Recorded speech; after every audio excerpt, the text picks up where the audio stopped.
We're live. Huh? We're live. Don't move that around, Julie. Hi, guys. JP's joining me today. Stop touching the microphone. No, she was just asking me if we had an intro, and I don't think we do. Yeah, we don't have an intro because this is just a Friday reading.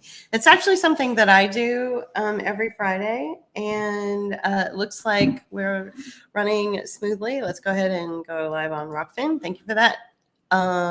If you wanted to reload Rumble, just to make sure that we're streaming on Rumble. Yeah, let me check that. Yep. So it'll come up in one sec. I wanted to just let you guys know that I wrote a Substack piece this morning about our concerns about RFK Jr. I'm very concerned. Are you? And she's very concerning. And I just want to make sure that our video is, it looks like it's still kind of like loading in. Yeah. I think we're good. All right. Are we, yeah, it looks like we're good. See, that's Rumble right there. Oh, okay. So it looks like we're good. All right. And so we can probably get rid of those other two. Those tabs. You want to make sure that we're running on Rockfin. Sorry, we don't have like people. There we go. Thank you. Yeah, we don't have technical people in the background helping us the way a lot of platforms do. So we do this on our own. So all right, we're good. Yeah. So first of all, I want to thank everybody for popping in today. We'll turn on the chat. So if you have something you want to say. Okay, let's do some business first. All right. So down below, you can see the screen below, the ticker tape below. Pay attention to that because you can help us produce these shows. Julie does this every Friday. And so you can please support Book of Hours. Go to patreon.com/Book of Hours to become a patron. Or you can make a one-time donation to paypal.me/Book of Hours. Or if you have it and you like using this, you can use Cash App, and it's $Book of Hours. So there's the business, right? That's the ad. Give me your filthy lucre. Yeah, give us your filthy lucre.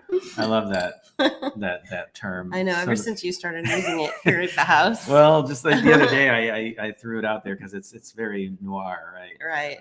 All right, you guys, thank you so much for joining today. What you doing?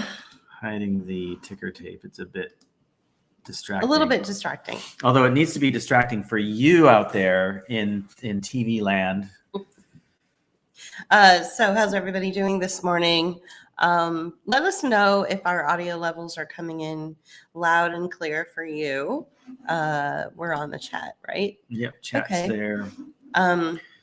All we'll see is Facebook and YouTube. Unfortunately, we don't get the and we are actually, we've decided to go ahead and go live on YouTube today, which I think awesome. We're talking about stuff that isn't too controversial for YouTube. Too controversial. So I'm going to actually share this onto my Twitter and Blue Sky, because I have Blue Sky now. Share this onto my Twitter and Blue Sky. Heading into the liberal territory. Oh yeah. Yeah. So we we're not really paying too much attention to the Trump picks for his cabinet because we know that ultimately it comes down to Congress. Well, let me say this about that, which is what Richard Nixon would say. Mm-hmm. Let me say this about that. Julie's been reading them off to me, and we're both going, God, these picks are just like from the fringe, and here's the reason for that. And this always is the case that, every time a president, is elected, newly elected, the cabinet picks are always from the fringe or from the extremes. And, the reason for that is so that they can negotiate. right? They're never going to be the people that, the mainstream politicians are going to want or will approve in Congress, right? So it goes to the House.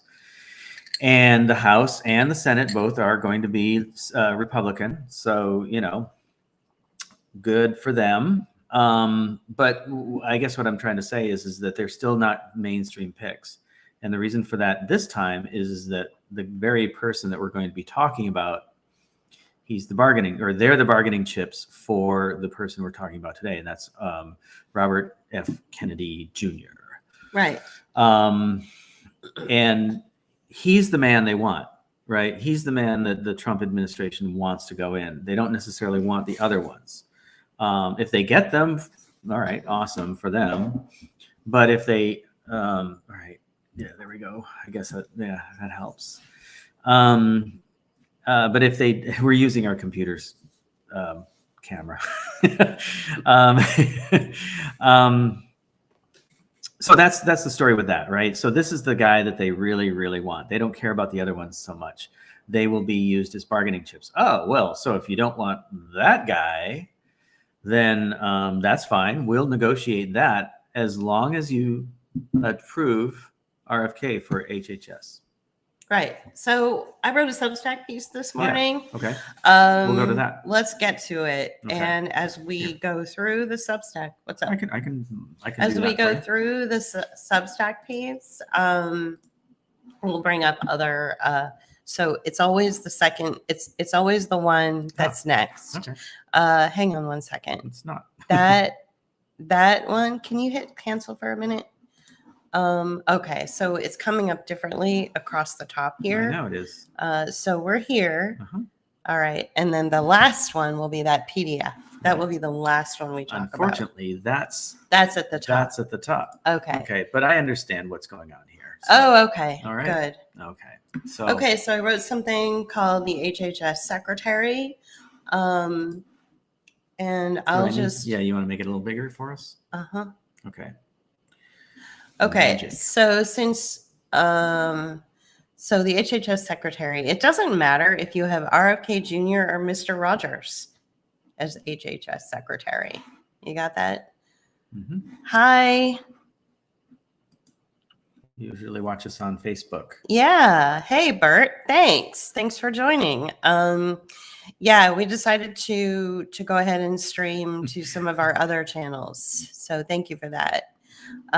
So let's get back to reading. I like the picture you chose. Yeah. Oh, hell me. Okay, and that will be explained at the very bottom of this Substack piece. So since Trump nominated him, let's talk about RFK Jr. First, he was always the guy the investor class had their eyes on. He has been perfectly poised after being strategically placed throughout his career. Trump is just the person to sell him and have fun while doing it. Mm-hmm. Well, he always has fun. Yeah. So he's just having a ball. He's the salesman. That's all. We usually have a ball too, like watching him. Yeah, I know. He's fun to watch. What can I say? Right. He's being lifted up in the media RFK Jr. is being lifted up in the media as an anti-vaccine advocate, or that he is peddling snake oil. Perhaps the media should take a harder look at this man.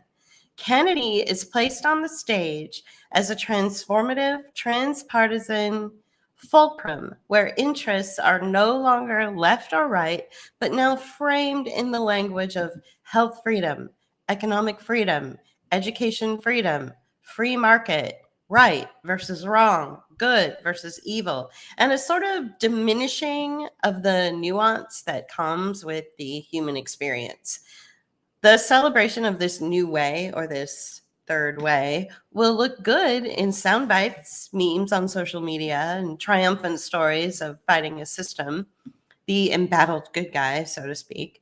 But in our day-to-day lives, in reality, that's just not what's happening. Humans are a constant evolving, ever-changing species that don't live in hard lines and good versus evil context. There's shades of nuance, but Kennedy is put out there to make us forget that. Our job through our faith or through our understanding of ethics and morals is to define and refine ourselves, not allow ourselves to be refined by venture capitalists.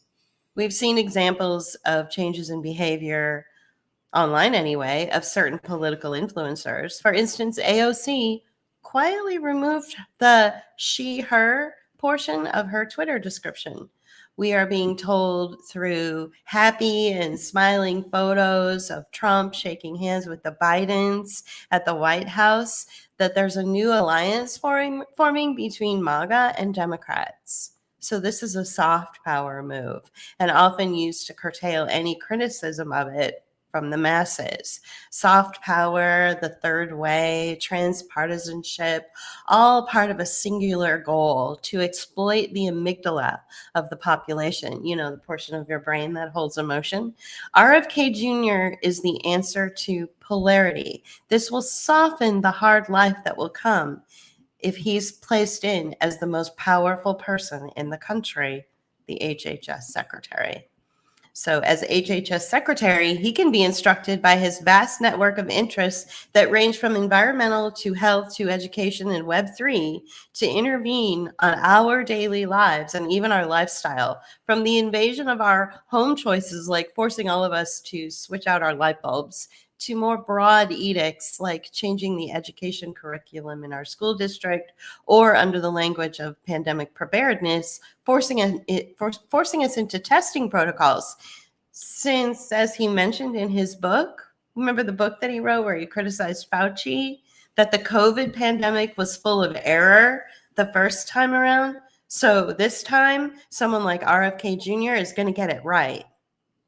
So some points that I've picked up over time and in no particular order, and I'm sorry about all the typos and stuff in this piece because I literally just wrote it just before we went live. So number one, it seems he wants to better manage a pandemic and provide different types of medical countermeasures. So in his book, he criticized the way the COVID pandemic was handled. So does that mean we will all need to wear some sort of wearable technology to prove we're not harboring a pandemic? Is that how pandemics can be better handled in the future? There is something in the health economy or health freedom movement that's often alluded to but never said out loud. Vaccineomics or vaccinomics. So enter Robert Malone, who can encourage safe cell therapies. This directly benefits,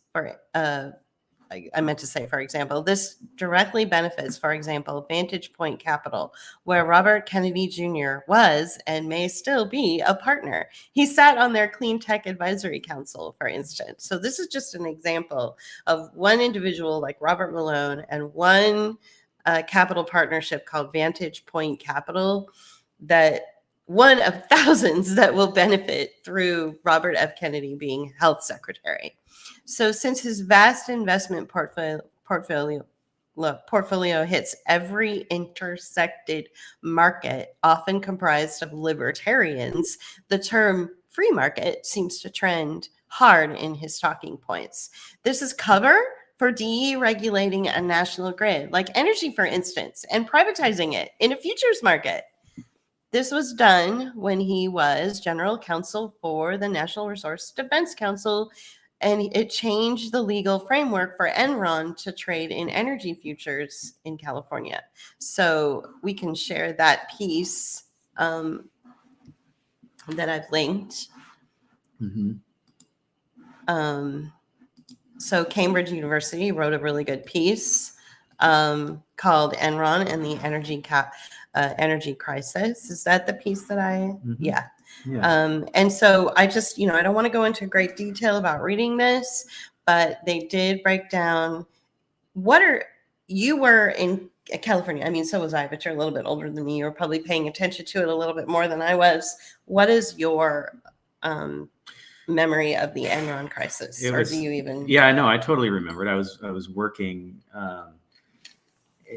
I was working in a studio, like in a design studio, and it was rolling brownouts and rolling blackouts or whatever periodic blackouts, and we had to basically. It was a lot like, it felt a lot like, in retrospect, like the whole COVID thing, right?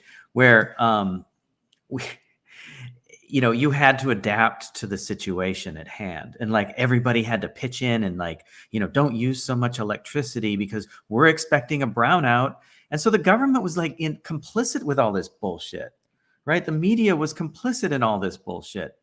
And it was Enron that was just basically scamming Californians and charging more money for electricity and shitty service. It felt like we were living like we have a friend who lives in Turkey, and she talks about how they have expected blackouts and things like that. So it was like this like we were living in California, the third world nation, that everybody, Right. It's California is like, if it were a country all on its own, it's like the 6th largest economy in the world. Is it the 4th now? 4th. Fuck. Yeah. So the 4th But back largest then- economy behind the United Kingdom, I think. Right. But back then it was probably 5th or 6th, but still, I mean, because we're talking 25 years ago when this shit was going down. Well, maybe 24 at this point. But because it was like 2000, 2001. Yeah. Okay. So 23, 24 years ago. And it was, so here it felt like we were, even though we were one of the largest economies in the world, it felt like we were living in a third world nation.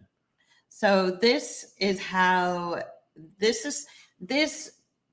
way that the Enron traded on a futures market for the California energy grid is the standard by which the NRDC, which is the National Resource Defense Council, where Robert F. Kennedy was on their general counsel for 40 years. I don't want to say 20 years. It was from the 1980s all the way to 2017. Yeah, so 30, almost 40 years. Yeah. 40 years he was their general counsel. So this is the standard by which he is saying that the country should be run. Yeah. Okay. So as HHS Secretary, all of our entire spectrum, panopticon of, I don't even know how to say it, like their entire spectrum of life, whether it's education, energy, health, Web3, all of it will be funneled through the HHS Secretary in the interest of, nationwide health and the interest of nationwide health and safety. Because, the Health and Human Services is a military, has been co-opted by the military now. So I wanted to bring up the Enron thing because I thought that was a key point in the way that he operates. Let's take a look at some of the chats. Okay. All right. So, yes, you do get to see both of us today. Today is not a bookmark, but you get to see us both. Right. So I wrote the Substack piece and I had every intention of just doing this on my own. But then I was like, well, you have some good points and some good perspective. Do you want to join? And I have some time today. So. And he has some time. So what did I miss thus Nothing. far? Not too much. We're talking about the concerns we have over Trump's latest pick, which is Robert F. Kennedy Jr. as the HHS Secretary. And we're going to go through why we have those concerns. Okay, so let's go back to the Substack piece. And there you go. Okay, so now I talked about a futures market and how one of the things that the National Resource Defense Council, which is the group that Robert F. Kennedy Jr., he was their general counsel for almost 40 years. I talked about how they did something like a futures market when they sort of played the system with the Enron company and then the energy grid in California. Right. And so they changed the legal framework that allowed for that to actually happen. Exactly. Right. See, that's why it felt like everybody was complicit. Everybody was in on it. Everybody was in on it. Right. So what is a futures market? So it's where investors and shareholders in a thing. So they've invested in a thing. So they bet on the future. Now, you may not agree with this example that I gave, but I wanted to really just pare it down and make it as simple as possible. So JP and I, we live in the Gulf Coast, and we live in a small town that has a few casinos, and many of the people, and it also has a military base, and many of the people that live here are retired military and retired casino workers. So like I said right here, many people in our area are either retired military or retired casino workers. There's investors out there in the world that are betting that the children of the military workers and the children of the casino workers will continue down that path. So they have created opportunity and certain policy or certain initiatives or certain programs within school or within the community in order to make it so that if those investors want to bet on the future of those children that are just being born today, that they'll see a return on their investment in 20 years. Meanwhile, so, I'm not reading what I wrote, I'm explaining it. So all the while, the retirees think that their children and grandchildren will go up to be rock stars or doctors or educators, when in reality, there's already a market that's put in place that's bet and stack the deck so that the investors, will benefit from that bet or that investment, as it were. So that's what a futures market is. It's basically setting up a pathway so that an individual, especially children, are, they're told, as children, we're told you can do anything you want. You could be a rock star. You could be a doctor. You could be President of the United States. President of the United Yeah, States. bullshit. You could be famous. You could be an actor. You could be whatever. But in reality, there's a pathway that is set up for them, and it's already been established. And hardly anybody breaks off that pathway because there's a future there. And so let's invest in that future and make sure we see a return on that investment. And all of this is done, behind the scenes, and without, this is what's done through the stock market and without really the knowledge of the people who are the ones that are being bet on, right? So free market technology is the same as token engineering. This feels more like enslavement, where you have to have a token in order to survive, whether it's a digital token or even a social credit token. Right. Or you're investing in something that represents, so like you're investing in, like climate or whatever. And that climate is a token then for capital or something of value. Right. Right. Yeah. Watch out for the term regenerative or the reframing of the commons. This is something that, we've been talking about a lot, especially the commons. And you hear about like regenerative farming and regenerative this and regenerative that. I mean, it's just basically, it's taking what's been done before, like, organic farming or whatever, and turning it on its head and making it so that it's kind of complicated. I don't know if we can get into it right now, but anyway. A way to make it so that RFK Jr. is something that everybody really wants is to introduce chaos theory. So, and ironically, chaos theory, the concept of it, is supposed to bring order to the world.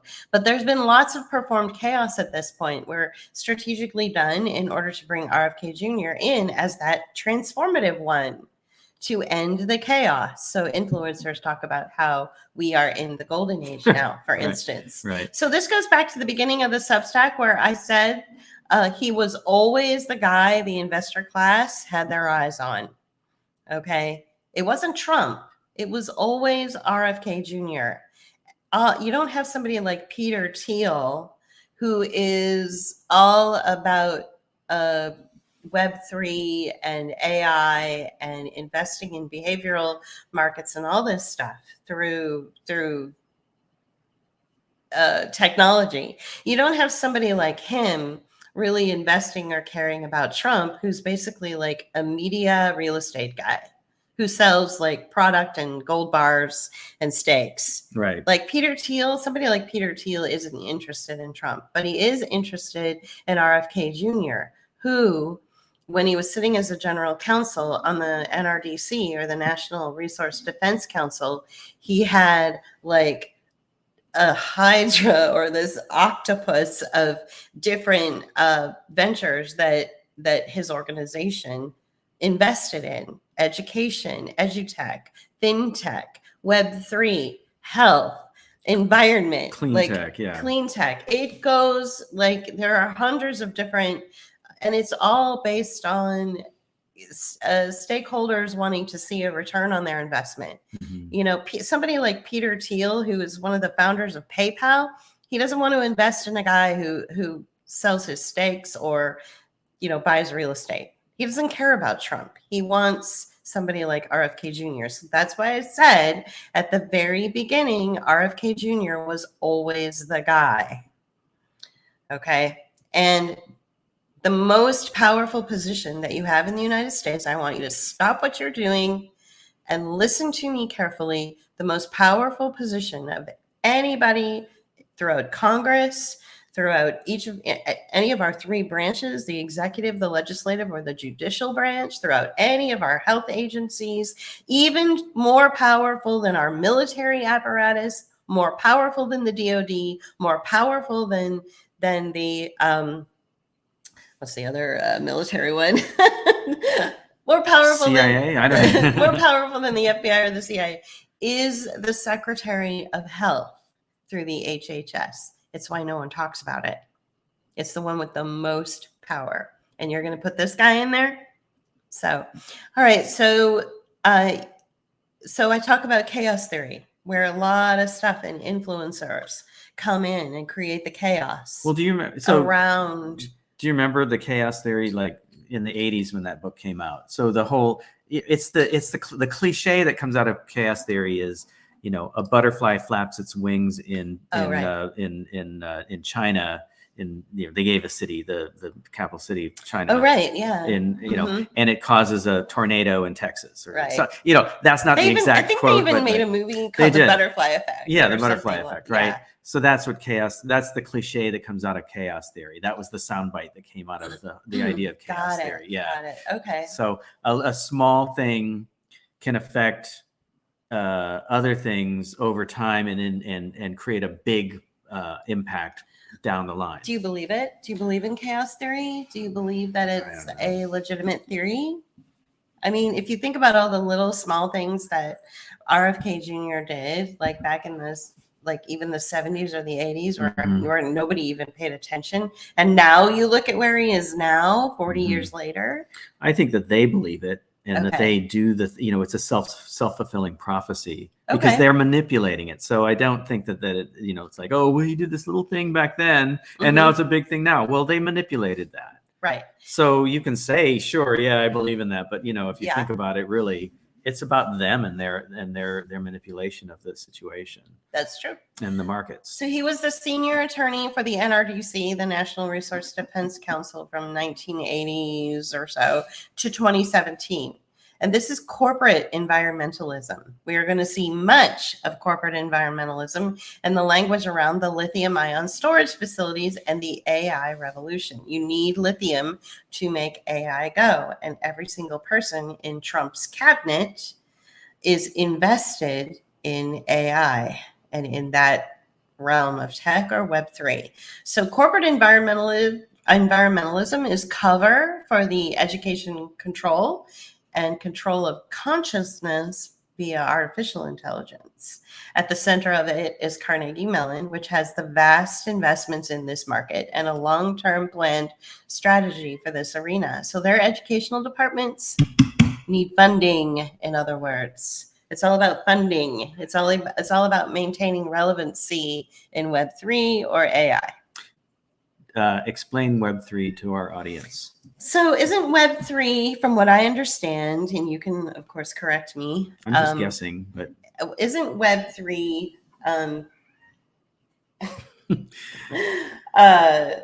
artificial intelligence? Yeah. Aren't we entering into Web3 right now? So Web3 is the fourth industrial revolution, except on the web, right? So Web 2.0 was basically the e-commerce revolution, I guess, or it's like PayPal and all that. Well, I mean, it took what they had already established is in Web 1.0, which was basically websites. Everybody had a website all of a sudden, and that was Web 1.0. But then the refinement of that through, like now, like you get on Amazon and you order something and you get it like 10 minutes later, right? It seems like it. Or they anticipate what you're buying and they send it to you before you want it. Right. So how do you feel about the fact that a lot of people, when they frame Web3, they frame it in the language of blockchain? Yeah, I imagine blockchain was going to be part of it because, as we've discussed, everybody's been worried about blockchain. It's just that, there's been no, the computer systems that we have now, basically won't run AI. They need to have more power, more electricity, more energy. Mm-hmm. And AI will be able to run blockchain.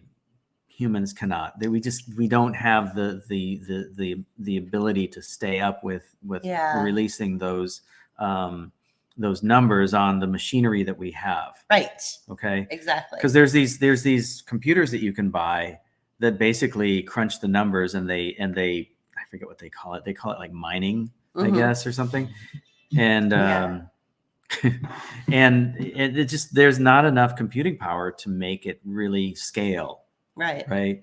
And so blockchain has always been in the background, and it's been kind of like this burgeoning technology, and it won't happen until AI happens. And only until we get the computing power and the energy sources to run AI will we have AI scaled up for Web3 and blockchain to support it. Right. So we're not there yet. Yeah.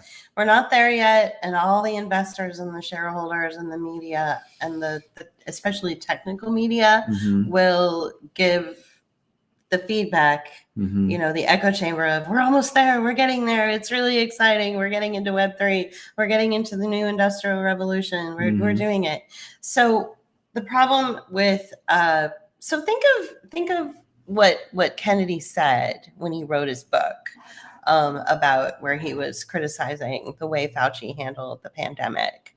And he said, well, it's not that. So what he should have said in his book was that pandemics are not real and that they are simply a form to terrorize a society by their own government.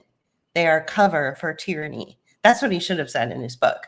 But instead, what he said was, well, the pandemic wasn't handled really well. I know my phone keeps acting crazy. It always does this whenever we talk about this. There's always some kind of crazy distraction going on.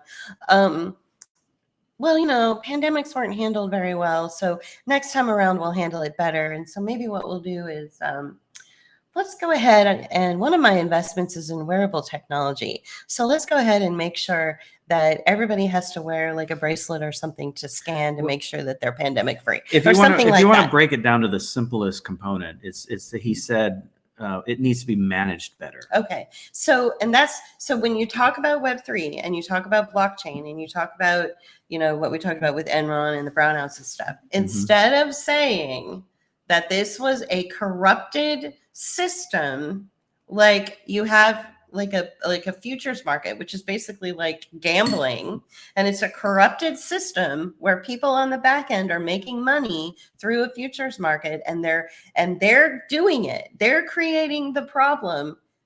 What they'll say is, well, remember that terrible Enron incident, JP? We need blockchain to fix it.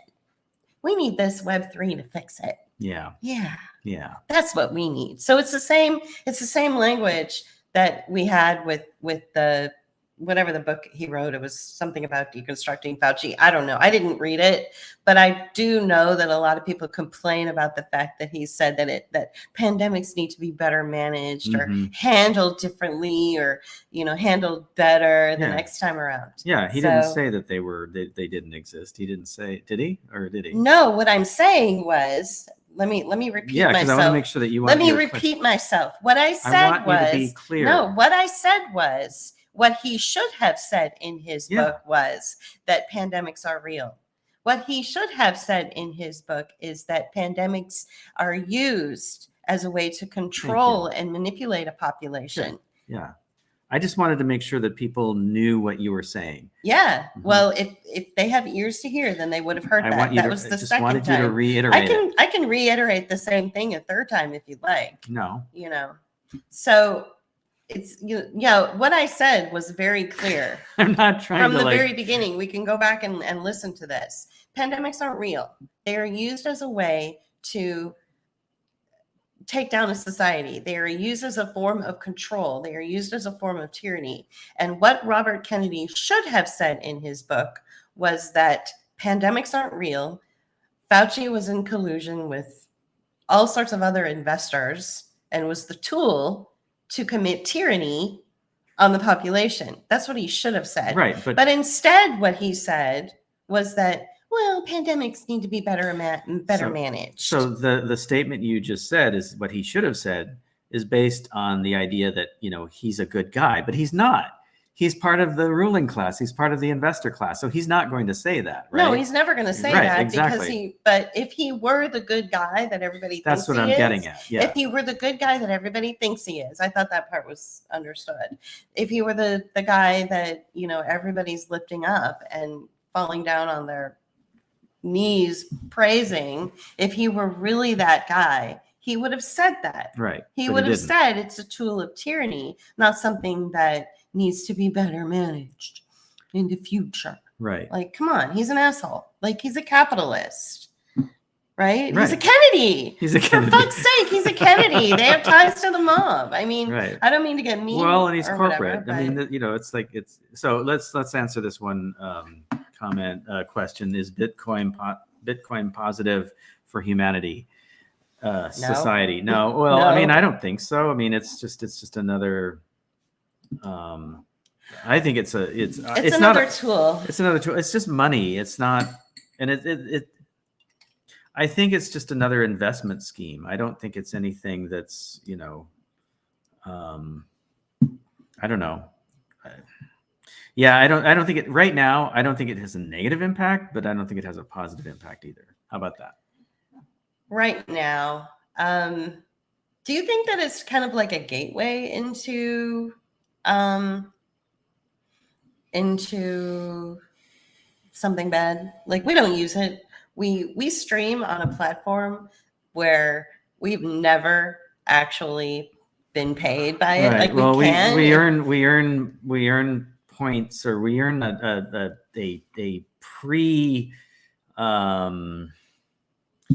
a pre-currency to a digital currency, And right? we've And we have never- to convert it to the digital currency, and And we've we never don't know done how. it. Yeah, see, that's the problem with digital currency right now. Is it has.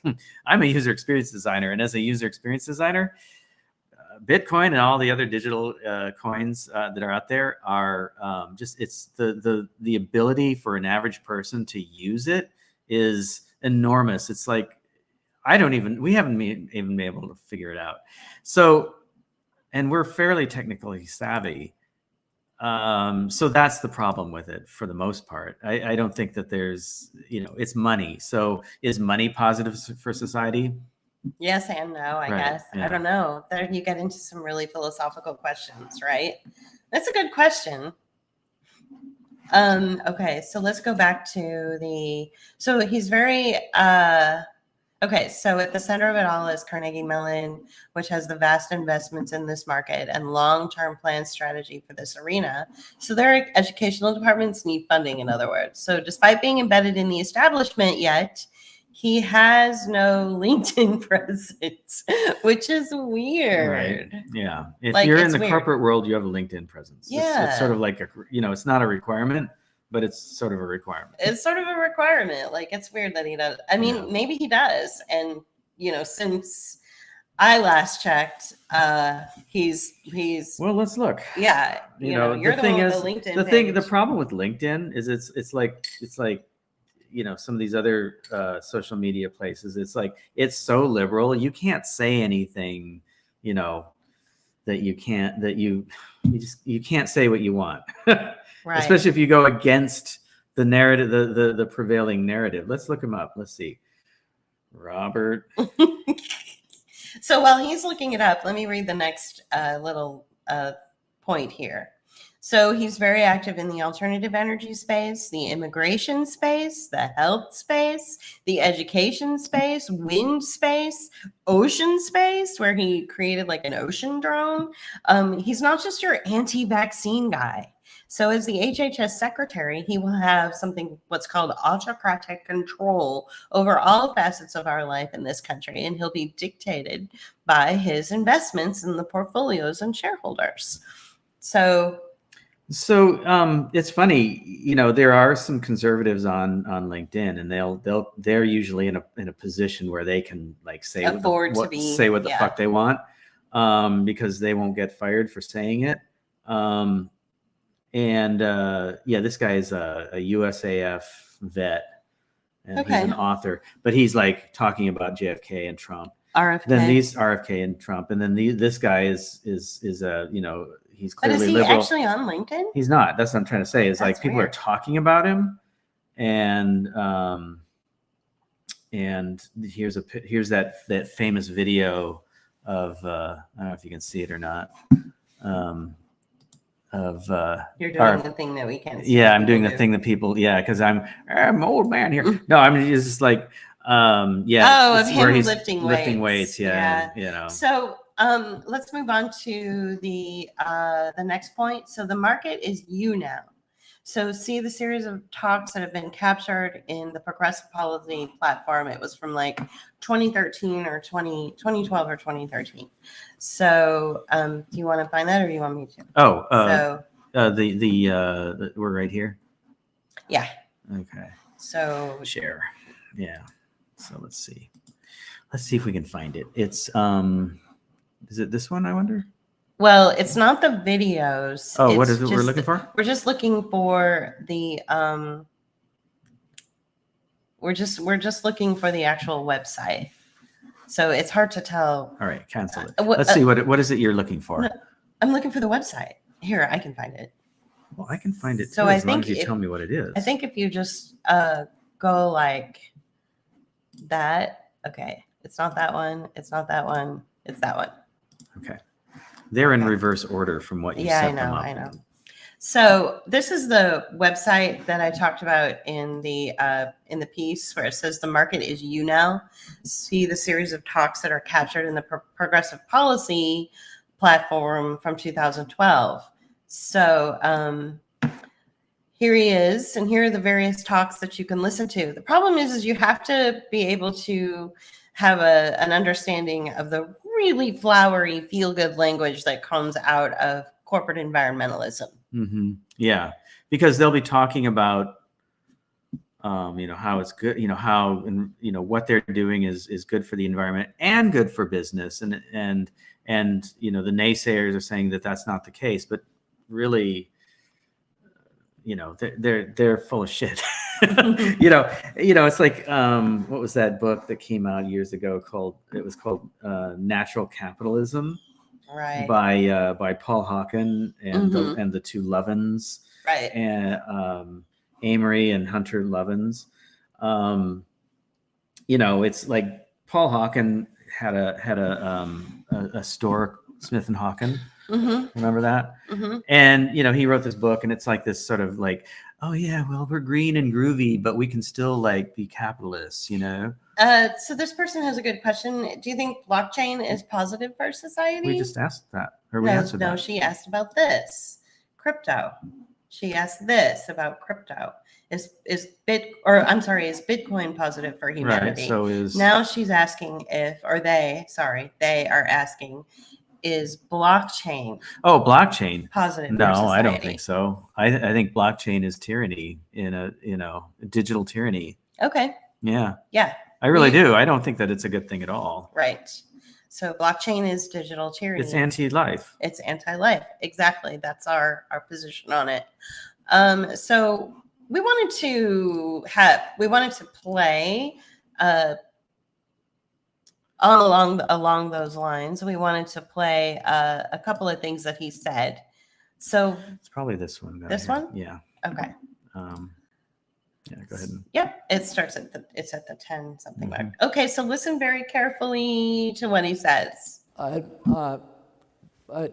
one of the mantras that you hear from these quarters is that we have to choose now. And this is something that you hear during the presidential campaign. We have to choose between economic prosperity on the one hand and environmental protection on the other. And that is a false choice. In 100% of the situations, good environmental policy is identical to good economic policy. If we want to measure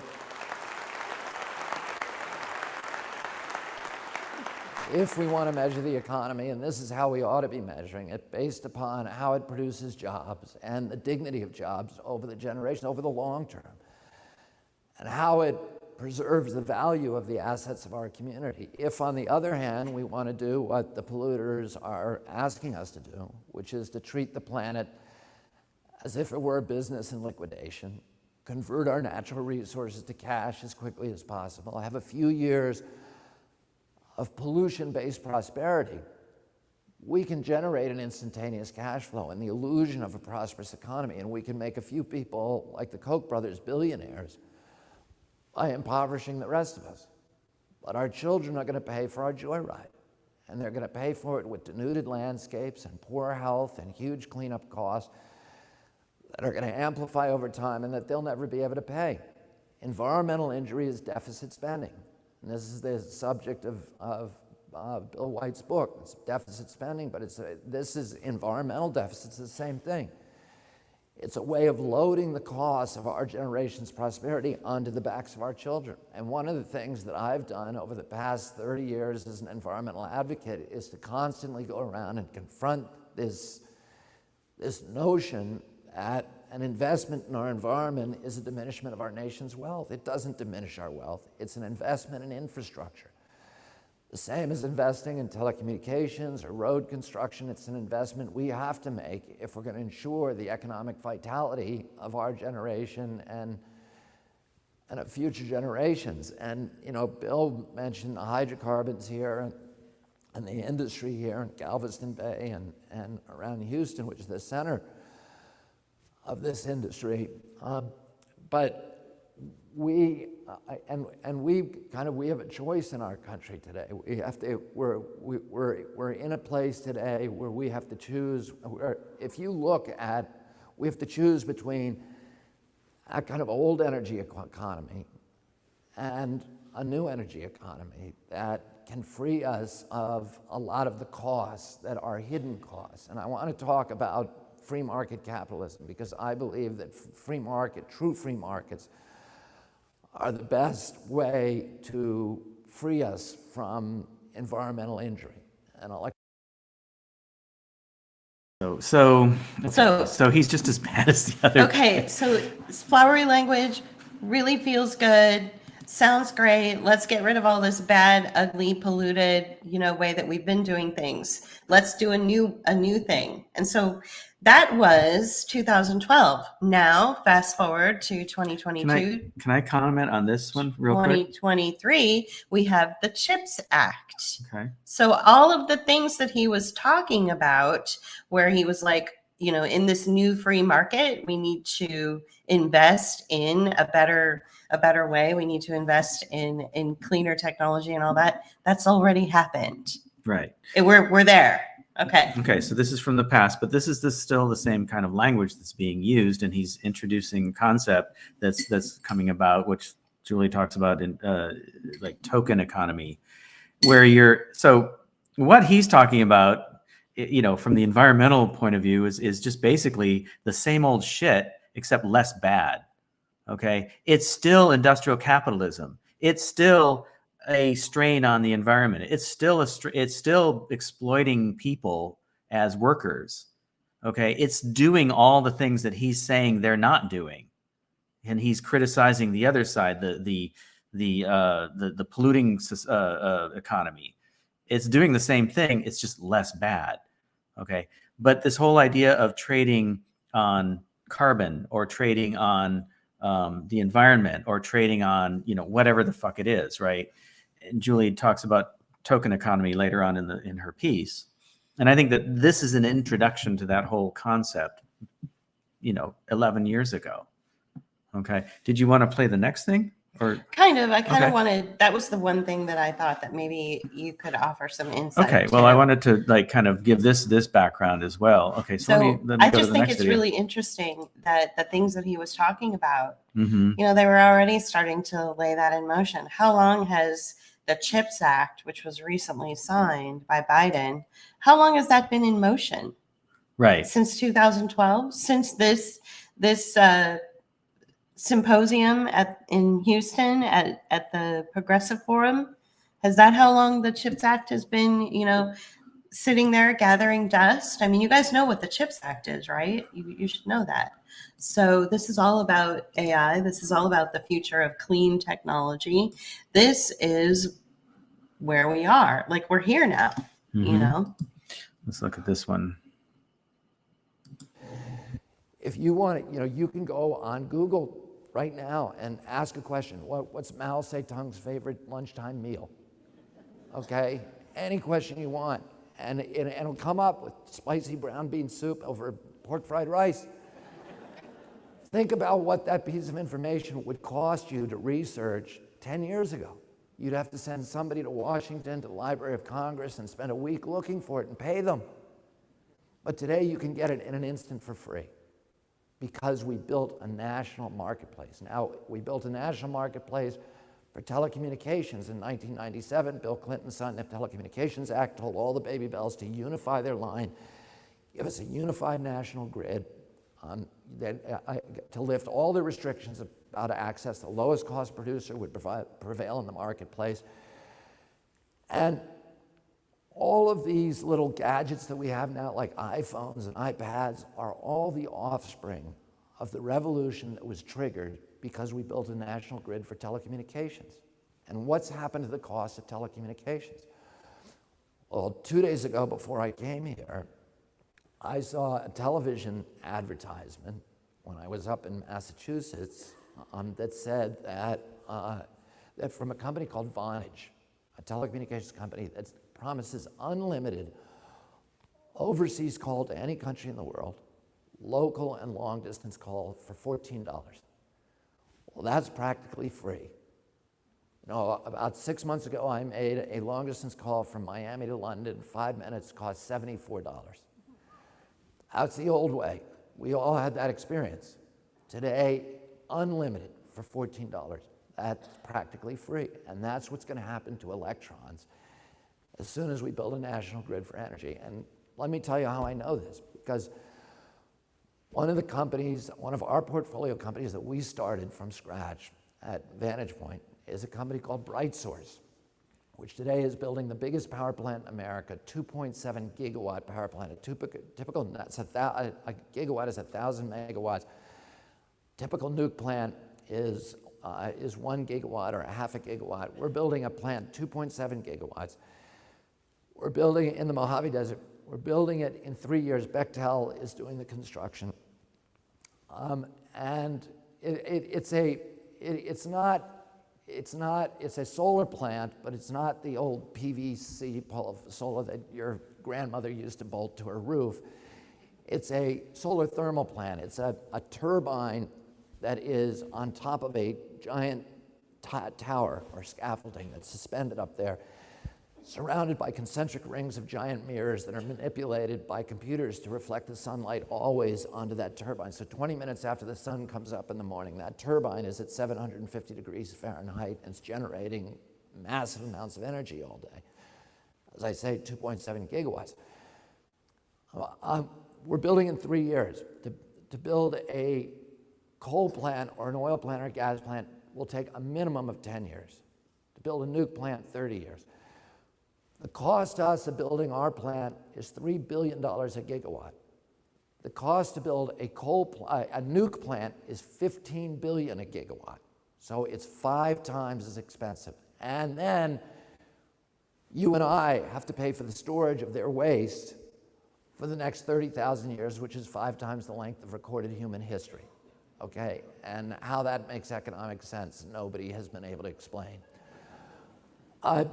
So our plant, just at the outset, is 1/5 the cost, and there's no waste. To build a coal plant costs $3 billion a gigawatt. Well, once you build our plant, it's free energy forever because the photons are hitting the earth every day for free. All we have to do is build the infrastructure to pick them up and put them into the transmission lines. Once you build a coal plant, now you got to go cut down the Appalachian Mountains, ship them across the country in rail yards, crush the roads, warp the rails. That's why we can't have a high-speed rail in this country. Burn the coal, poison all the fish, and kill 60,000 people, and poison our children and do all this other bad stuff. Once you build an oil plant for the same $3 billion, now you got to go over to Saudi Arabia, punch holes in the ground, bring up the oil, refine it expensively. Let's stop this. This is just this is irritating as fuck. It's really irritating because we know about the poisoning that took place in Appalachia because of the lithium plants, So again, not coal. right. So again, he's talking about being less bad. He doesn't talk about the environmental impact that it has on the site. He doesn't talk about the fact that when you have a centralized power plant, they're just basically reinventing the centralized power plant.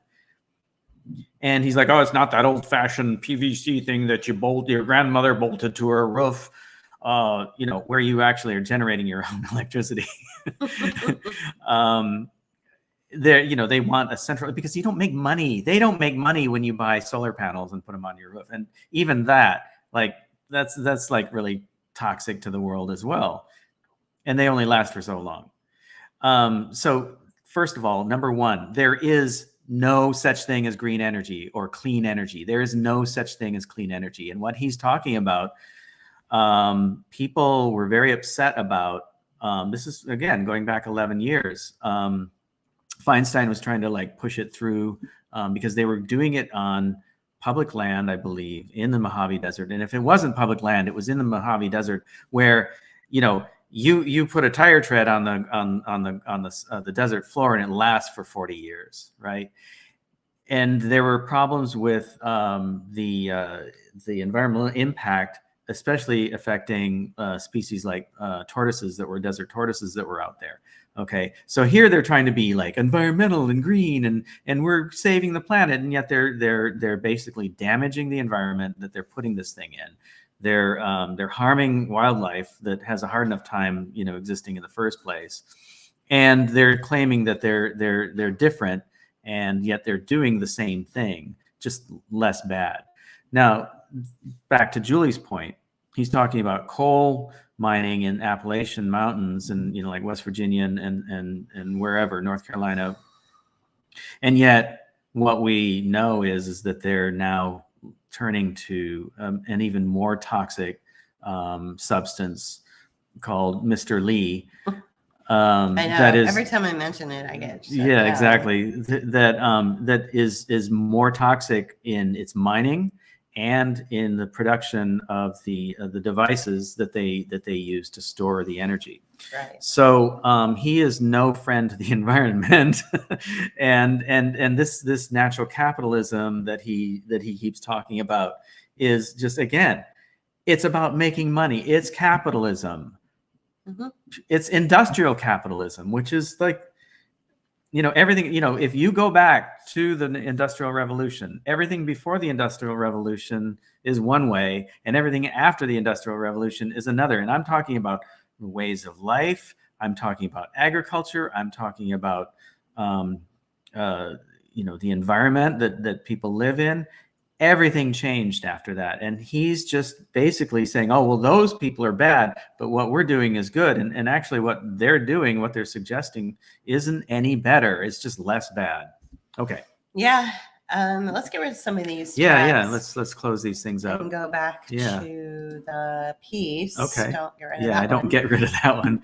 Okay. So let's bring this one up and I'll close things in the background. Oh, thanks. Uh-huh. Okay. So he is not just your anti-vaccine guy, as the mainstream media is playing this narrative over and over and over and over again. If they were really going to investigate him, they would be talking about some of the things that we're talking about today or what other people have also talked about here and there. I'm not a researcher. I'm not anything like that. I just picked up certain talking points from just over the years. You know what I mean? Just, oh yeah, what did he say back then at this thing? Like, he had an interview with Larry King, I think, where he talked about Catholicism or something, and everybody thought that was so great. Meanwhile, the Catholic Church has been completely corrupted from within. So, as the HH Secretary, like I said, he will have autocratic control over all the facets of our life. So the HHS Secretary was given all the power to dominate our bodies and movements. So people often say that freedom of speech is like the best. It's the First Amendment. You know, that's why it's the First Amendment. It's the first one, obviously.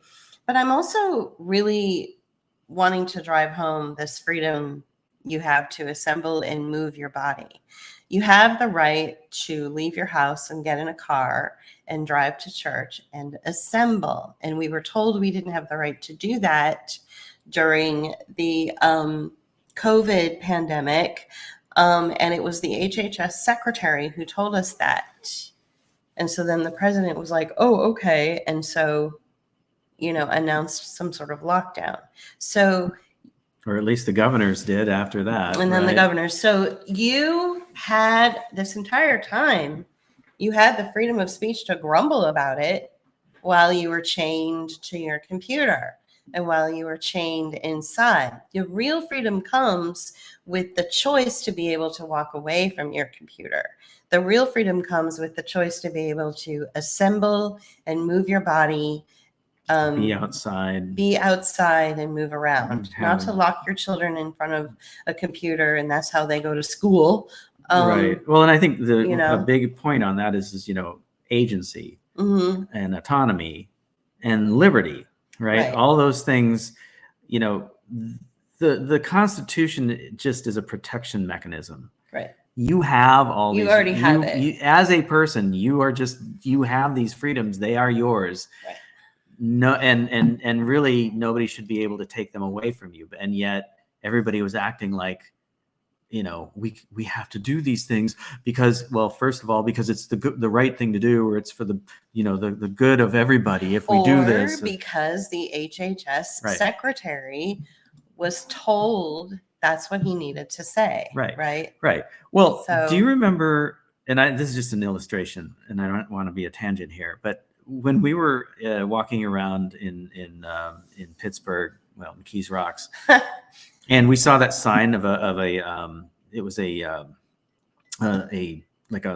hair salon or something, and she had posted a sign saying, the governor told us that we need to shut down. Oh, that was actually Liberty Avenue in Pittsburgh, and it was like a candy place.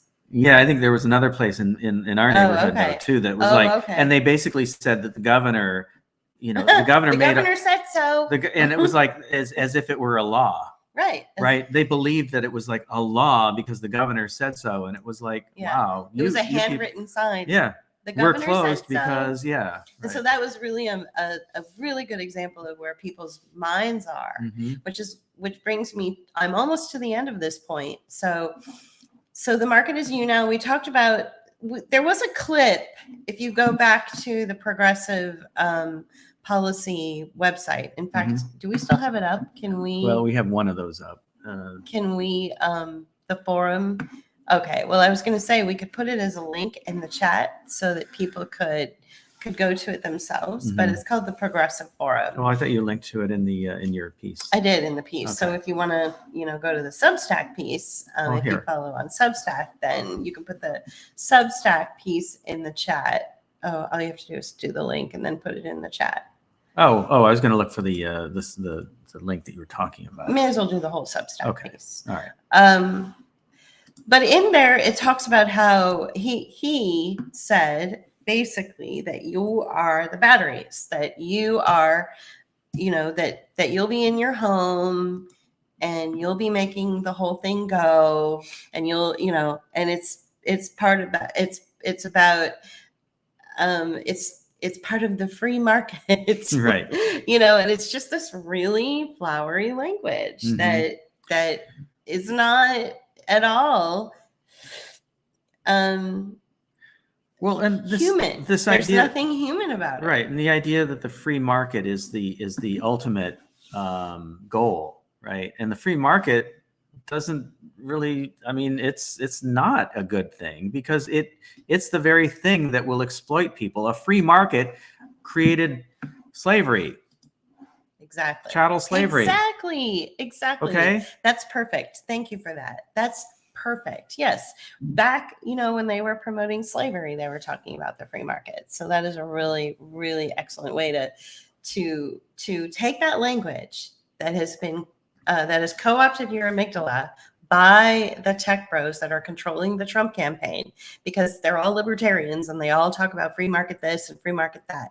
Just think slavery. Just think slavery. If you can just associate men in chains, People in chains. working until they die, people in chains working until they die with no sense of human agency about them, that's the free market. Here's the irony, though.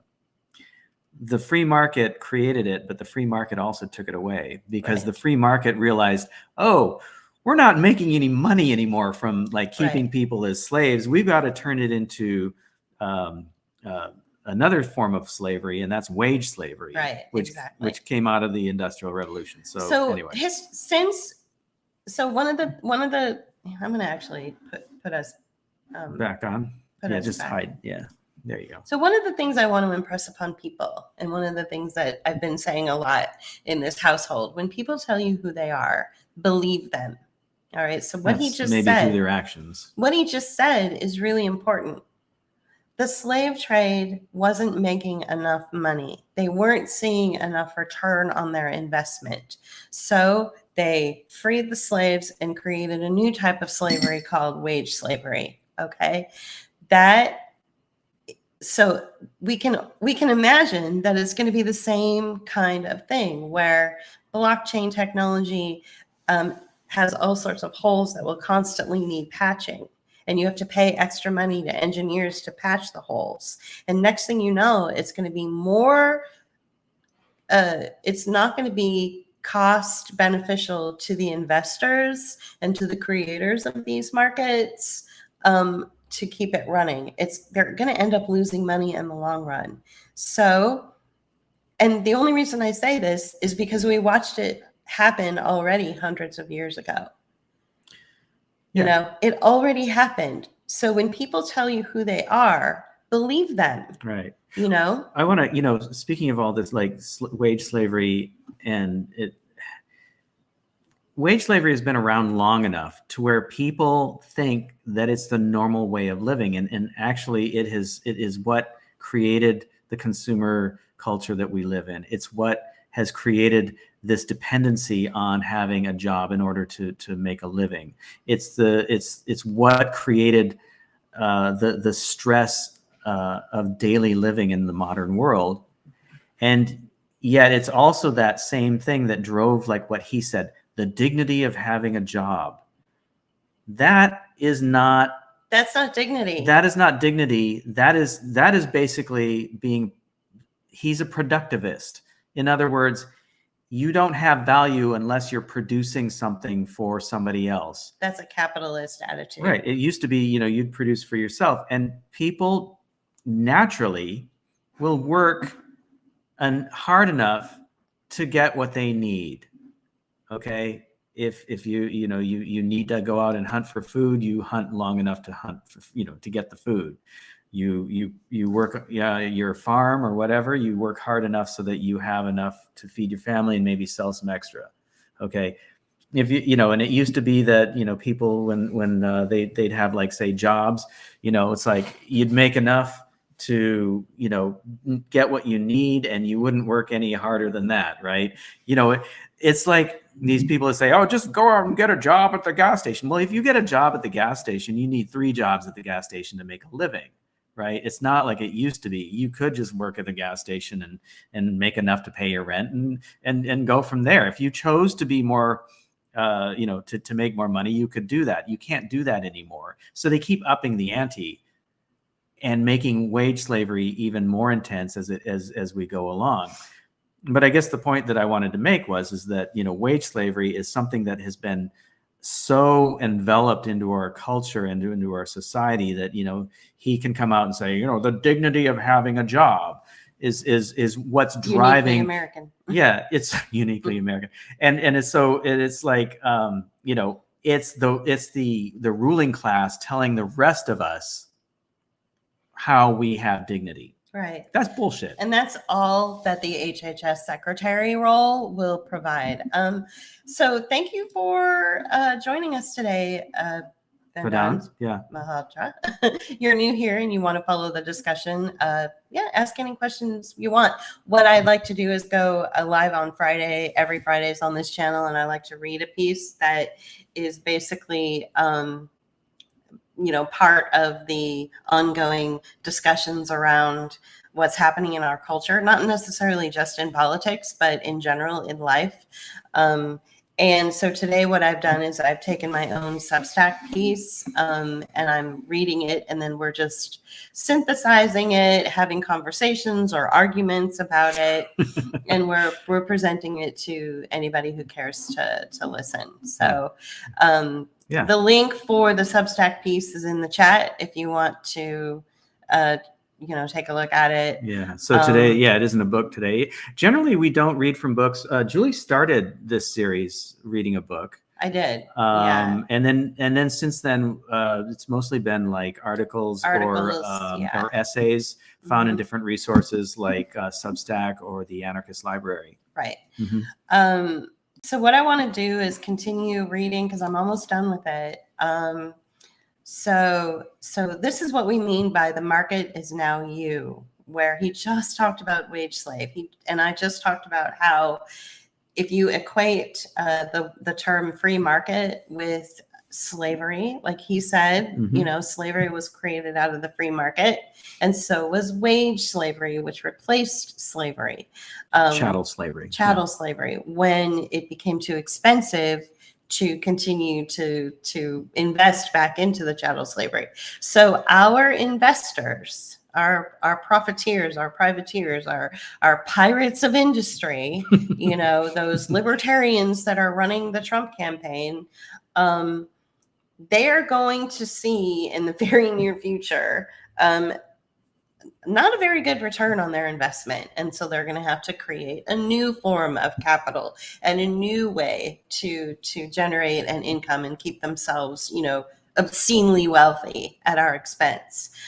Because I don't think that the blockchain and the wage or the blockchain and the slavery that we're supposed to be, the technical slavery or the technological slavery that we're supposed to be like the batteries that make things go and live in this token economy. I don't think it's going to work. There's too many people out there that are like, nope, not doing it. And because we're human. It's all in the name too. I mean, think about it. Blockchain. I mean, that when I first heard that term, I immediately thought of being a prisoner and locked down to, exactly. Prisoners on the block, chained. Come on. Right. So I mean, instead of a ball, it was a block, right? They should have they really failed when they created that term. They wanted you to know that. Yeah. And also, just as a resource, you go to YouTube and look for our video called Globotics. Mm-hmm. We talk about this kind of stuff on that. Yeah. So for those of you who are new to our channel today and don't know who the heck we are, for the last 4 or 5 years or so, we created video essays, long form video essays that operate outside of the mainstream narrative or discussions around just about anything, whether it's how technology is the new way or according to mainstream, they think that we don't. Just everything. So just you can go to our channel on YouTube and see all those videos. Let's move on to the 11th point that I make, which is I thought Bill Gates was the climate shark. Nope, it's a whole slew of Bill Gateses. For instance, Daniel Lashoff partnered with the National Resource Defense Council in 2014. So, we like to encourage people not to, do you want to find him? Mm-hmm. Not to get too caught up in, I think it's that one, not to get that one right there. I think. Nope, that Nope. is not. And this mouse is not working for some reason. Oh. Well, we like to make sure that people don't get too caught up in just focusing on the big names like Bill Mhm. Gates, like Anthony Fauci. There are hundreds of thousands of Bill Gateses and Anthony Fauci's out there that are part of the, I think that's the one, that are part of Yep. the investment into your immiseration is basically what it is. And so I just, I made that 11th point in the Substack page. I don't need to read this, but veteran climate policy leader Daniel Lashoff is to join Next Gen Climate America as their chief operating officer. This is from the National Resource Defense Council's website, which is the website that gives you all the updates that of the corporation or the agency or the platform that Robert F. Kennedy Jr. was the general counsel for 40 years. They're basically an NGO. I mean, they're a Mhm. nonprofit, but they're an NGO. They're an NGO. And they're they're one of the worst, actually. Okay, so let's go back to the article and number 12. Who's the gatekeeper? So you've read and seen and heard and probably been in, deep discussions with people. People have been over the moon for this Trump pick, Robert F. Kennedy Jr. as HHS Secretary. They are so excited. They're so happy. So those people are the gatekeepers. So anyone on Substack, for instance, who lifts him up, Andreessen Horowitz is just one of the firms that's at the epicenter of all of this. And so I'd like to go to their announcement page, which is going to be kind of weird considering there it is, investing. Nope.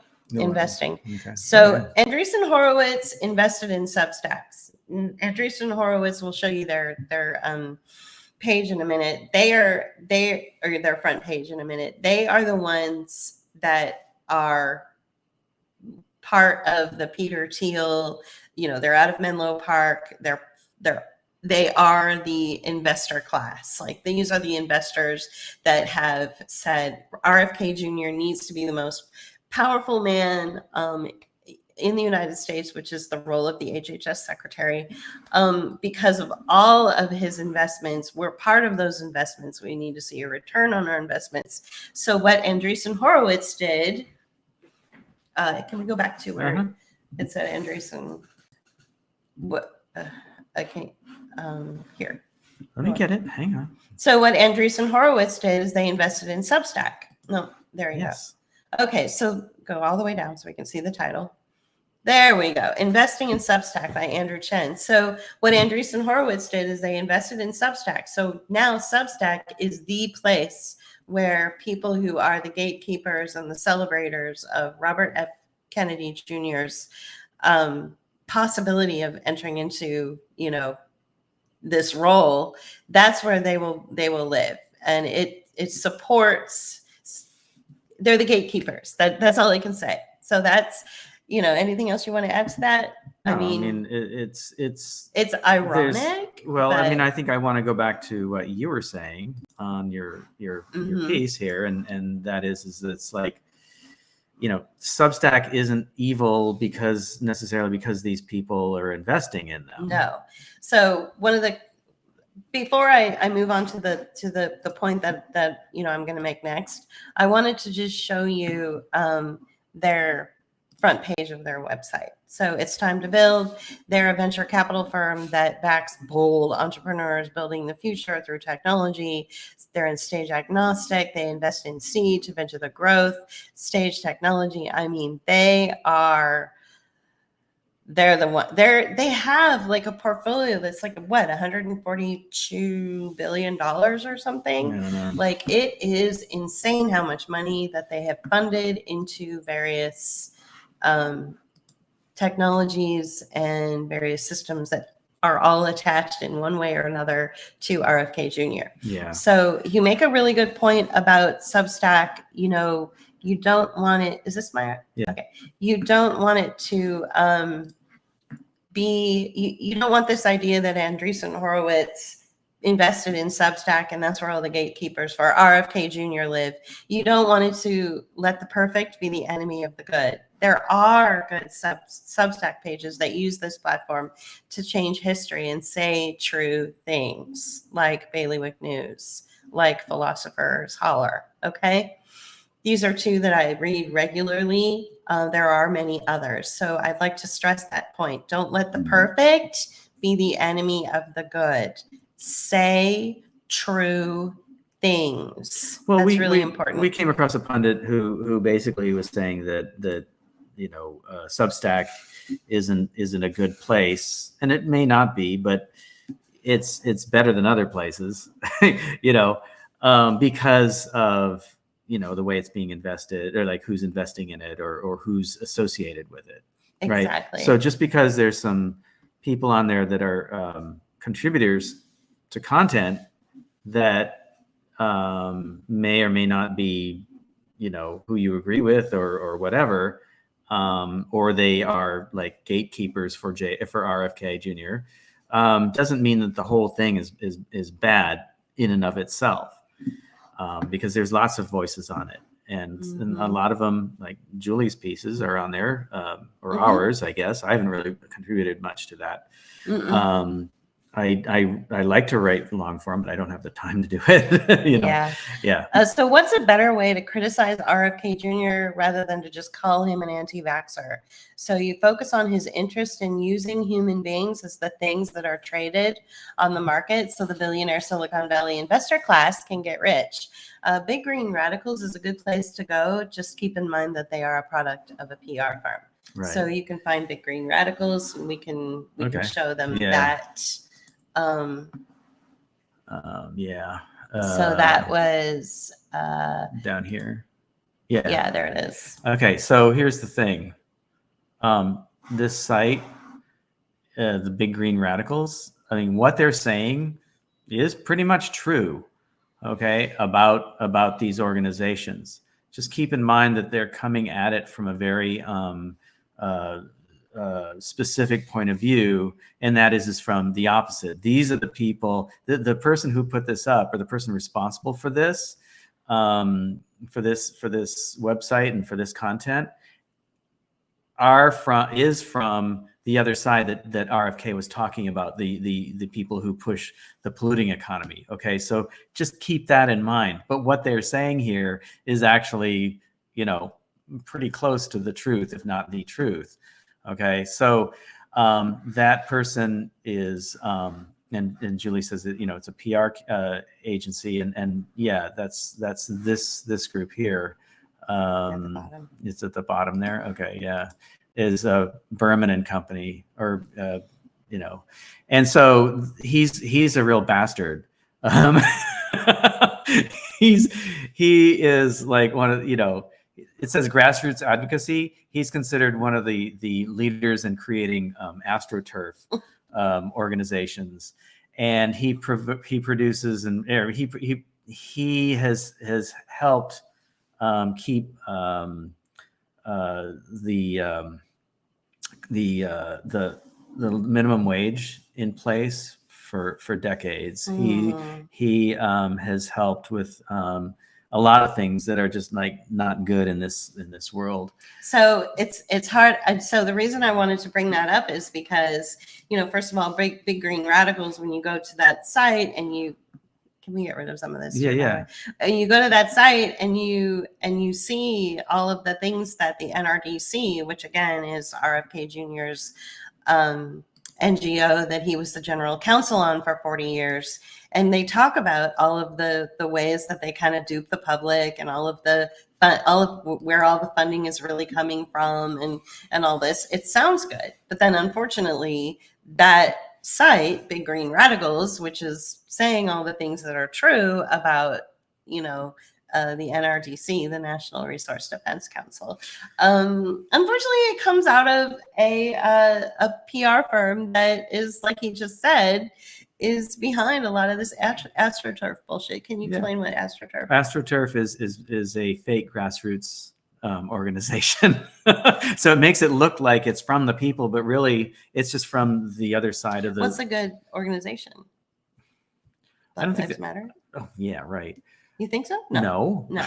Okay. No, I don't think there's any really good NGOs or nonprofits No, what I'm out saying there. is Black Lives Matter an AstroTurf organization? Yeah, I would say Okay. so. Why Oh, do you say mean a no good? then? What? Okay, I didn't understand what you meant. Did you mean a good example of Yeah, an what's a astro? good example of an Oh. AstroTurf organization so Yeah. people will Well, associate it in their mind? yeah, that this thing, the great, the green radicals, or the, what is it called? So what's another one that people know of? Black Lives Matter? Are they I AstroTurf guess. organization? I guess so. Yeah. So I suppose they're kind of like their own thing. I think even what's it called? Greenpeace Greenpeace. would be a good Oh, example. what about social extinction? Oh my God. Yeah, they're the worst. They're Yeah. awful. Yeah. Yeah. So that would be a good Yeah. example of of the term Extinction Astros. Extinction I'm Rebellion. sorry, Extinction Rebellion. That's Yeah. what it's called. That would be a good example of an AstroTurf organization where it really looks like it just came from a ragtag group of college kids who are trying to save the planet. But Right. really, it basically has a lot of funding invested in it to teach people how to be arrested, Right. to Yeah. teach people how to be like totally complacent and okay with their lives being ruined after Right. they get arrested. Right. So, I hate to, I didn't mean to show that, hide on the street. And then, yeah, so we're back. I hate to like give you guys, some information and say, see, here's an example of like how bad the NRDC is, and then take it back and say, but you have to do that. You do have to read between the lines. Right. And you do have to question where information is coming from. When I started reading this site, Big Green Radicals, I'm like, yeah, okay, yeah, this makes sense. But like, who is behind this? And I started looking on the website, and there was no about page, right? If you're going to look at a resource like that, look for the about page to see who's behind it. I went and looked at the Wikipedia, or Julie found them on Wikipedia. And, again, they're giving a really biased approach to like who this person is. But if you start looking into him, you're like, okay, yeah, that's actually kind of nasty, like what he's about. So, again, you just have to take into consideration who is saying what and make your own judgments based on who you are and what you believe. Also, what do you think? Oh, did he ask another question? Yes, another question. What do you think about pharmaceutical companies and what's wrong with the current medical economic model in the U.S.? Is it too profit centric? So basically, our opinion of the medical industrial complex is that it's cover for genocide. Period. There's nothing good about the medical industrial complex. Maybe if you want to go see a nurse and get your bones set after your kid broke his bone when he fell off the bike, that's okay, I guess. But everything about the medical industrial complex is a poisoning campaign. Mm-hmm. That's how we feel, and we don't. And that goes without saying. Of course, it's for profit. It's a poisoning campaign. Yeah. Which one? Veronica Ramos. I'm an independent on the verge of completely dropping out of the entire system. I campaigned for Kennedy and am a fan of Tulsi. I may be duped and want to better understand what and if the you can read it over here. I can't read it over there. Okay. Actually mean in a deeper way than I have in the past. It's so much easier to use this pause and feel hopeful. I appreciate the information. Okay. So just to be transparent, for those of you who don't know us, we're on the anarchist spectrum. we're anarchists, and so we dropped out of the system a number of years ago. I was a Green Party person at one point. That's why I know about a lot of this stuff, like natural capitalism and all that stuff, because I was in it. I was immersed in it, so I understand both sides of it, like where they're coming from, and also like how to criticize it. And especially, you know, criticizing it from an anarchist point of view, which is basically anti-capitalist, anti-state. So we're not, but we don't, you know, we live in a system of capitalism, and we live in a system that has, you know, the electoral college and has, you know, voting rights. We and all understand that we have to live in a So world. we live in that yeah. system, and we're okay with other people being a part of it and doing it. So it's Like, up to you to make up your mind. We're not, it's hard. Yeah, we're not advocating any particular Yeah. thing. We're of the mindset of like, you need to make up your own mind. That's where we are, and so that's why we read what we read, so that you can hear alternative voices and ideas. Okay. So if we go back to the piece that I wrote, so why do you say it doesn't matter who is in the role of the HHS?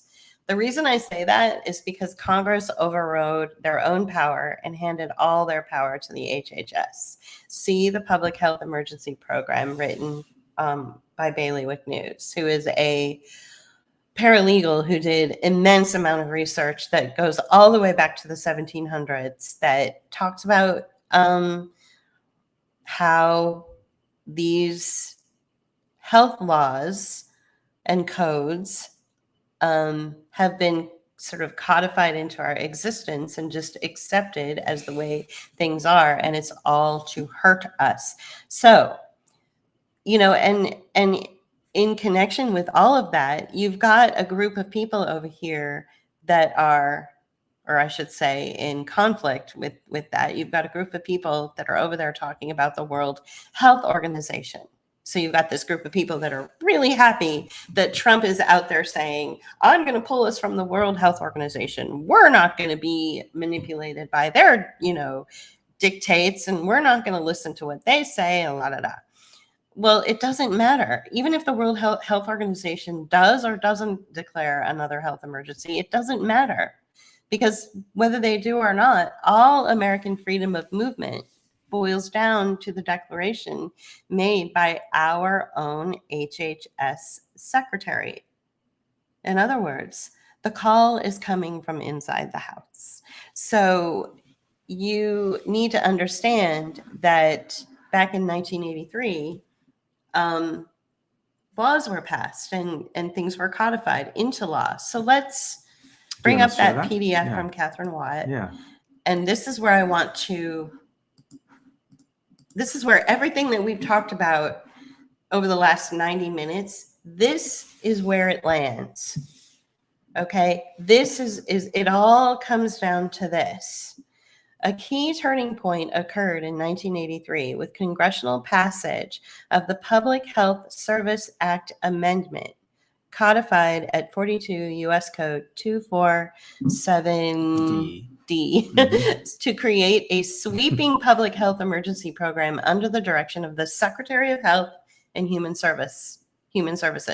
The Public Health Emergency Program at 42 U.S.C. 247D falls under Title 42, Public Health and Welfare, Chapter 6A, Public Health Service, Subchapter 2, Powers and Duties, and Part B, Federal-State Cooperation.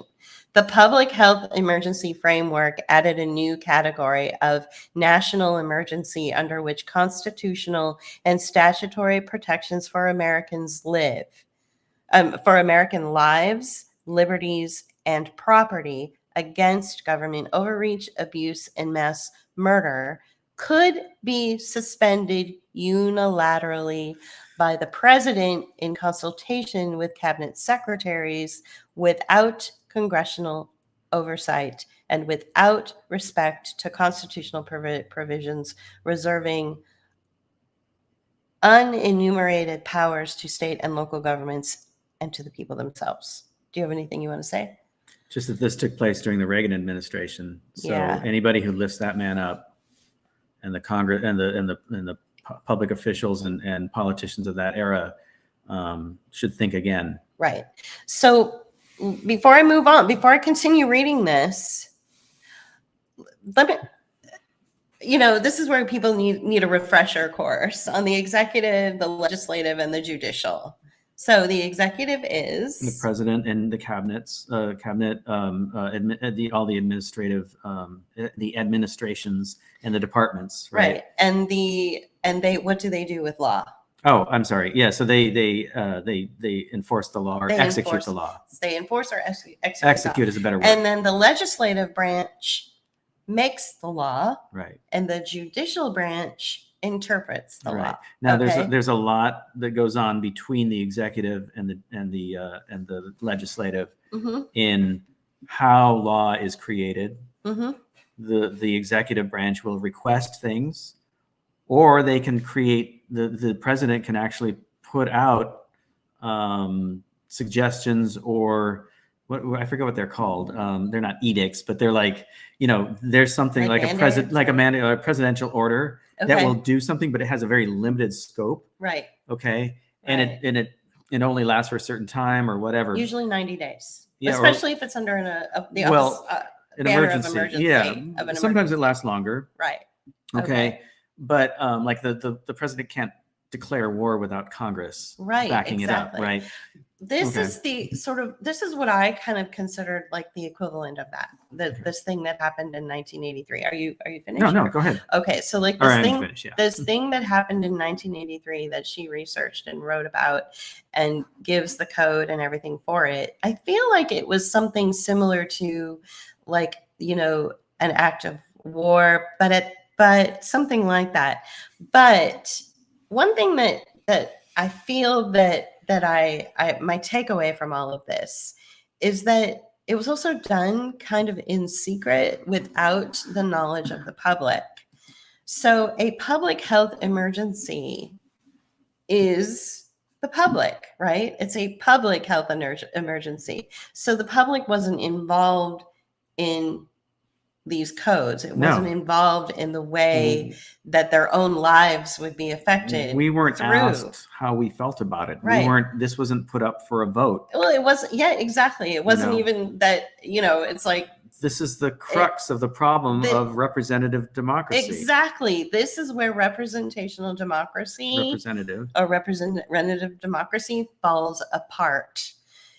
Congress went behind the people's back, codified something that was anti-life, inhuman, and at the very least unconstitutional. They went behind the public's back and they did it. And then it was enforced on March 13th of 2020 when Trump announced the national emergency. So all those years later. So it needs to be reversed. So it doesn't matter who you put in the HHS position. Like I said, it doesn't matter. It doesn't matter if you have Mr. Rogers or, Robert F. Kennedy Jr. It really doesn't matter who's in that role. If this law isn't reversed through maybe the judicial branch, I don't know. I don't know anything about law. I don't know anything. I'm just, trying to put it together. If this law isn't somehow reversed, maybe through the legal system or some other way, then it won't matter. It doesn't matter if we're not in the WHO or in the WHO. It won't matter if you're in the World Health Organization or not. It just won't matter because the HHS Secretary has all of the power. Listen to the kind of power that he has.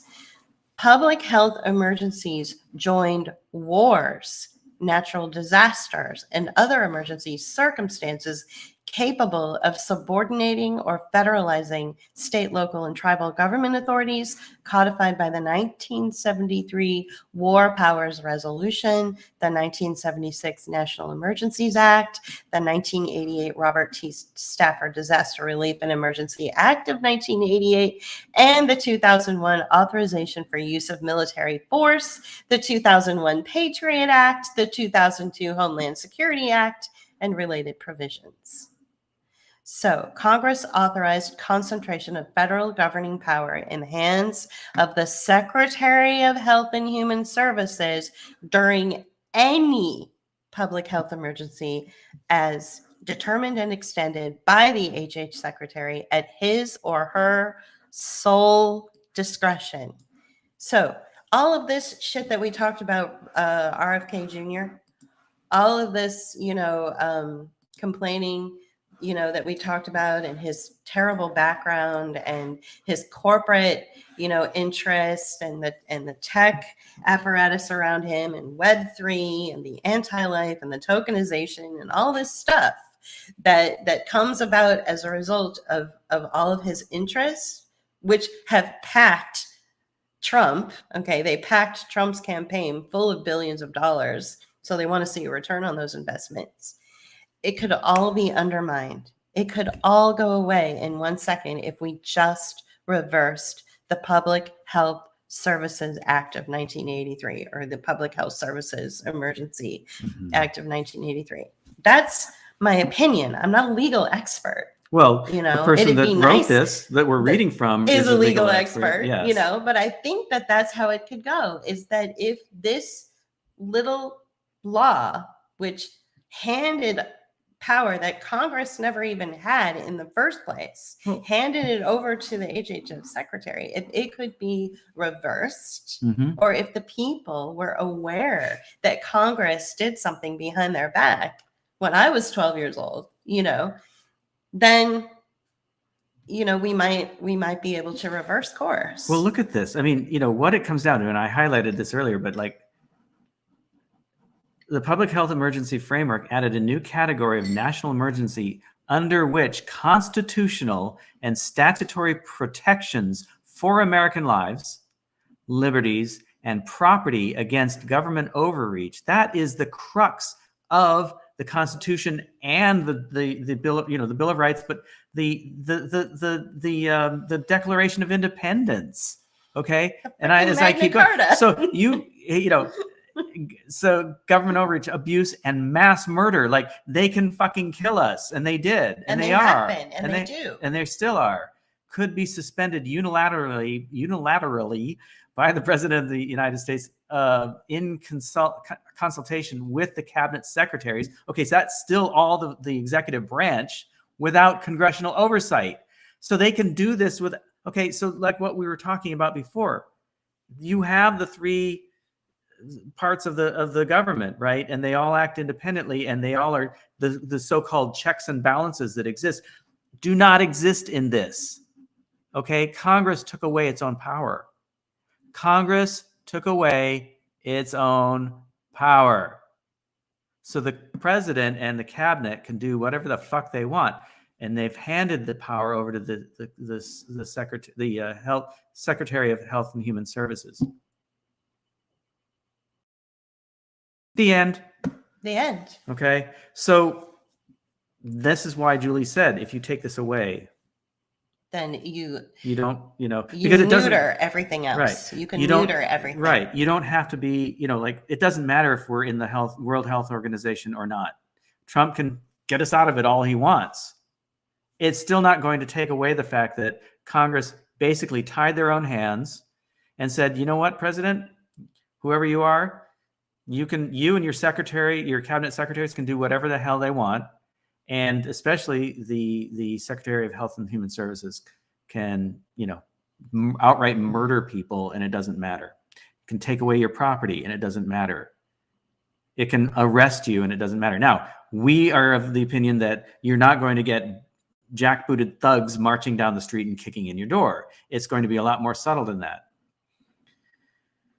And it's going to be a lot weirder than that, such as, I don't know, like sudden flooding happening in the Appalachian Mountains. Let's put us on screen. Questions, maybe we should talk about that real quick. Did you want to bring up your article or? No, because I finished it. That's where I wanted it to land. So go ahead. Here, I can bring this one up. Okay, so do we support the Department of Government Efficiency? Oh, come on. No, I mean, it's like something out of a Monty Python skit. Right? I swear to God. Well, what we've been talking. It's not even real. Well, what Julie's been talking to me about all week is the government is being privatized. Everything about the government is being privatized. So, we're anti-state in the first place, but we're also anti-capitalist and anti-corporate. Right. And so, if we have to live in a governed society, like where we have a government and a state, we want it to be a fair place. We want democracy to be, if we have to live in a democracy, and you can ask me about that offline if you want, but if we have to live in that kind of society, then at least make it so that, the people are treated fairly, that people have a voice, and that, we're not being, ruled over with, in tyranny. Right. Okay. That's what the whole point of the United States was about in the first place. So anytime you introduce a corporate layer into the government, you're talking fascism now. Okay. And so efficiency is another word for basically making the trains run on time, which is what Mussolini did. Okay. All right. Yeah. Plus, Okay. Elon Musk is a joke. Okay. Yeah. So that was also the views on Elon Musk. Okay. So Yeah. what are our views on Elon Musk? Not to be trusted. He's an actor. He's just an actor. And we feel that he's an agent of the state, specifically the CIA. So we don't feel he's a very smart man. No, he's not. He's just not. Yeah. So yeah. Not a fan. yeah. So that's our opinion. It's whatever. That's our opinion. Yeah. It's a strong opinion, but it's an opinion. Okay. Yeah. Hey, thanks for this. We appreciate that, Bert. Let's see. Anything else up here? Did we miss anything? Aren't you taking questions? We were reading, and a lot of times the Friday reading is mostly a reading, it started out as mostly just a reading. But you got into other things, and that's fine. Yeah. So that's basically the crux of it. Is we broke down the background of RFK Jr. and all of his vast attachments and investments and all of his companies. Okay, yeah, that's cool. That's cool. Thank you, Veronica. Mm-hmm. And then what we did is we talked about how the Public Health Emergency Act that Catherine Watt wrote about needs to be undermined. It needs to be reversed. And then all of this other stuff will fall apart. I'm not a battery. I'm a human being. And I don't really care about RFK Jr.'s vast empire and all of the appendages that have come out of it that have supported the Trump campaign. I don't really care that they need like a fourth mansion or a bigger portfolio. I'm not going to be their fucking battery to make that happen. So no wearable technology, no updated, vaccine schedule or whatever. God. What were you just reading about? Like these vaccines that are being released that are being approved by the FDA that are self-amplifying. Self-amplifying mRNA is under clinical study with the FDA right now. It's like you've now become a computer that updates its own operating system. Right. So no thanks. My body is fearfully and wonderfully made and organic, and I'm not gonna put anything in it. I don't even like to take Advil or Tylenol anymore. Like I've gone so far away from the medical industrial complex. I'm all about food and maybe a few supplements here and there, herbs and oils and tinctures. Like I am so far away from the medical establishment right now. And I feel I'm better for it, so we don't need to do any of this. And it starts with reversing that 1983 ruling or rule or those codes, get them out of there. And, we understand that we live in a modern world. We live a modern life. Yeah, we still put gas in the car. We still have a car. We have gas in the car. I ride a bike. We do things. We wear clothes. We get our hair cut and colored and whatever, right? We understand that, we don't feel like we're being hypocritical because we understand that we have to, in order to live a full and healthy life, you have to engage in the world. And, like they say, be in the world, not of the world. So we try not to be of the world, but we do have a place in the world, and we try to exist and coexist and whatever else there may be to get along with everybody. So don't think that we're Ted Kaczynski necessarily, even though, I may have it's like, I think he was a person that was made an example of. He was a brilliant mind, but he also went off and lived in a cabin he somewhere. A vet anyway, well, too? yeah, he might have been. He might have been, but he's the guy that was called the Unabomber, which is kind of a stupid name. Anyway, yeah, who knows? But so we're trying to say is like, if you need to go to the doctor, go to the doctor. Exactly. Oh my God, yeah. Please, we're not, just because we're not recommending anything to anyone. Oh my God, no. Yeah.